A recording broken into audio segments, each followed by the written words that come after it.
Imagine this. You wake up in a hospital bed. Silence, empty corridors. The world outside is eerily still. This is the terrifying reality facing Jim, our protagonist, in 28 Days Later. A highly contagious virus, the Rage, has swept through Britain, transforming people into bloodthirsty creatures. Gone is civilization, replaced by chaos and primal fear. The infected, driven by pure rage, roam the deserted streets, a stark warning to any survivors foolish enough to venture out. This is no time for panic. Panic kills. In a world gone mad, survival depends on quick thinking, adaptability, and an iron will. 28 Days Later isn't just a horror film, it's a study in human resilience in the face of unimaginable horror. It's a brutal reminder that when the rules of society crumble, we must dig deep, embrace our primal instincts, and fight for every single breath.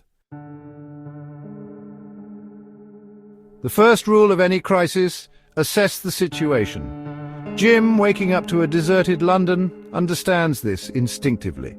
He scavenges for food, water, shelter, the basic necessities. He avoids heavily infected areas, sticking to the shadows, using his senses to detect danger. Remember, knowledge is power. Jim finds a radio broadcast, a beacon of hope in the darkness, leading him to other survivors. This instinct to seek out others, to form a pack, is hardwired into our DNA. But survival is about more than just physical needs. The mental and emotional toll of this new reality is immense. Jim witnesses horrors that would break a lesser man, yet he perseveres, clinging to the hope of finding other uninfected survivors.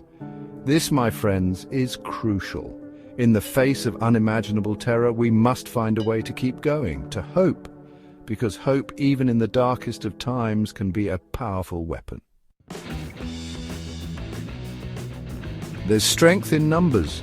Jim finds this out when he meets Selena and Mark, hardened survivors who've learned to navigate this brutal new world. They share their knowledge, their resources, their will to survive. They watch each other's backs, providing a sense of security in a world gone mad. A lone wolf might be stealthy, but a pack can fight off a whole horde. But groups come with their own set of challenges. Trust is a luxury in this new world. Internal conflicts can erupt, threatening the delicate balance of the group. And sometimes the very presence of others can attract unwanted attention. Remember, every decision, every action has consequences. The line between safety and danger is razor thin. In this new world, trust can get you killed. The survivors learn this the hard way. They encounter seemingly friendly soldiers, led by the charismatic Major Henry West, a beacon of hope, or so it seems. But hope can be a dangerous illusion. The soldiers, driven to the brink by despair, have succumbed to a different kind of madness. They see the infected as the enemy, but their methods are just as brutal, just as inhumane. This is a stark reminder.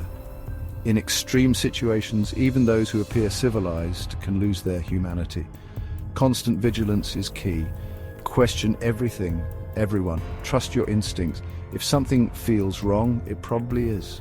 Survival often means making hard choices, sometimes even betraying those you've come to rely on.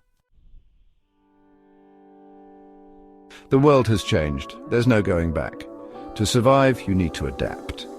The survivors of 28 Days Later understand this. They scavenge, they improvise, they learn to use their environment to their advantage. They abandon their old lives, their old identities, and embrace the brutal reality of their situation.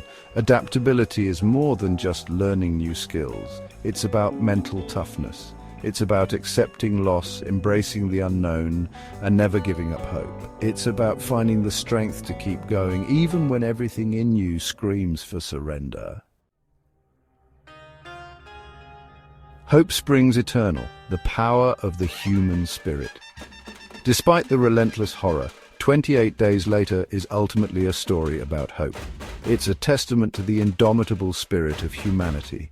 Even in the darkest of times, even when all seems lost, there's a flicker of something unbreakable within us.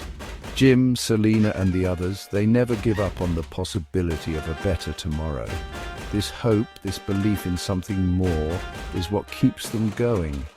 It's what allows them to endure the unimaginable, to fight for their survival, to hold on to their humanity in the face of pure animalistic rage. It's a reminder that even in the apocalypse, even when surrounded by darkness, the human spirit can still find a way to shine through.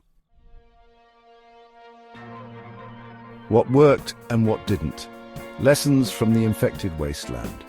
28 Days Later offers valuable lessons for anyone facing a survival scenario. Jim's quick thinking, his ability to adapt, his willingness to fight, these are the traits that keep him alive. Selena's pragmatism, her combat skills, her emotional resilience, these are the qualities that make her a valuable ally. Conversely, the soldiers' descent into barbarity, their loss of hope, their inability to adapt, these are cautionary tales. They remind us that, in extreme situations, maintaining our humanity is just as important as securing our physical survival. We must learn from their mistakes, hold on to our empathy, and never succumb to the darkness that threatens to consume us.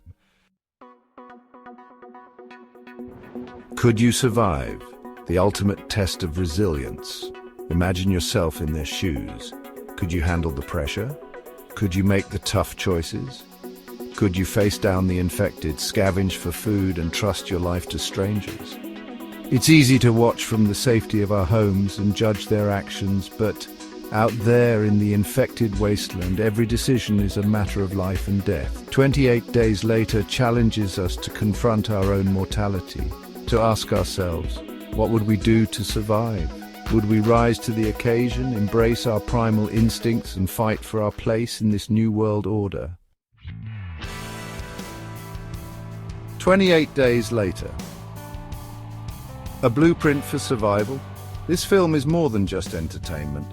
It's a stark warning, a reminder of our own vulnerability, but it's also a testament to the enduring strength of the human spirit. It teaches us the importance of preparedness, the need for adaptability, and the power of hope. Remember, the will to survive is our greatest weapon. It's what separates us from the infected, from the despair. So, if the world as we know it ends tomorrow, remember the lessons of 28 Days Later. Be adaptable, be resourceful, be brave, and never ever give up hope.